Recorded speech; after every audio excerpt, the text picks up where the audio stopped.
America Iran మధ్య ఉద్రిక్తతలు కొత్త మలుపు తిరిగాయి. ఇరాన్పై అమెరికా 15 షరతులు పెట్టగా ఇరాన్ కూడా తగ్గేదేలే అన్నట్లు కౌంటర్ షరతులు పెట్టింది. ఇంతకీ అమెరికా పెట్టిన ఆ 15 షరతులేంటి? ఇరాన్ డిమాండ్స్ ఏంటి? ఈ రెండు దేశాల మధ్య షరతుల యుద్ధం ఎక్కడికి దారితీస్తుంది? మధ్యప్రాచ్యంలో శాంతి దిశగా అడుగులా లేక మరో సంక్షోభానికి నాందవుతుందా? Let's watch the story. Iran ముందు అమెరికా కఠినమైన షరతులు ఉంచింది. ఆ షరతులు చూస్తే హార్మూజ్ జలసంధిని తక్షణం తెరవాలని, దాన్ని స్వేచ్ఛాయుత మారిటైమ్ కారిడార్గా నిర్వహించాలని డిమాండ్ చేస్తుంది. ఇకపై ఎప్పటికీ అణ్వాయుధాలు సమకూర్చుకోబోనని హామీ ఇవ్వాలని కోరింది. ఇప్పటి వరకు సేకరించిన 450 కిలోల యురేనియం నిల్వలను IAEAకు అప్పగించి తన అణు సామర్థ్యాలను పూర్తిగా నిర్వీర్యం చేయాలని స్పష్టం చేసింది.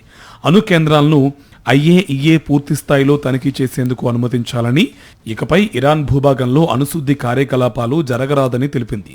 క్షిపణి కార్యకలాపాలను నిలిపివేయాలని, క్షిపణుల రేంజ్ సంఖ్యను తగ్గించాలని, అవి కేవలం ఆత్మరక్షణ కోసం మాత్రమే వాడాలని పేర్కొంది. హెజ్బొల్లా వంటి సాయుధ గ్రూపులకు మద్దతు ఇవ్వకూడదని, వాటికి నిధులు, ఆయుధాలు అందించరాదని షరతులు పెట్టింది. ఈ అన్ని షరతులను అంగీకరిస్తే ఇరాన్పై ఉన్న ఆంక్షలను పూర్తిగా ఎత్తేస్తామని, పౌర అణు కార్యకలాపాలకు సహకరిస్తామని అమెరికా తెలిపింది.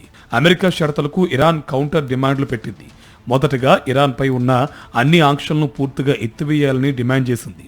ఇరాన్ నేతలు, అధికారుల హత్యలను నిలిపివేయాలని, యుద్ధానికి దిగినందుకు భారీ నష్టపరిహారం చెల్లించాలని కోరింది. ఇకపై ఇరాన్పై దాడులు చేయరాదని, ప్రభుత్వ మార్పు ప్రయత్నాలు ఆపాలని స్పష్టం చేసింది. హెజ్బొల్లాపై ఇజ్రాయిల్ దాడులు కూడా నిలిపివేయాలని కోరింది.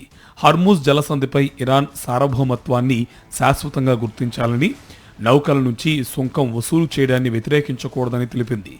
బాలిస్టిక్ క్షిపణి, యురేనియం శుద్ధి కార్యకలాపాలు నిలిపివేతపై ఒత్తిడి చేయరాదని స్పష్టం చేసింది.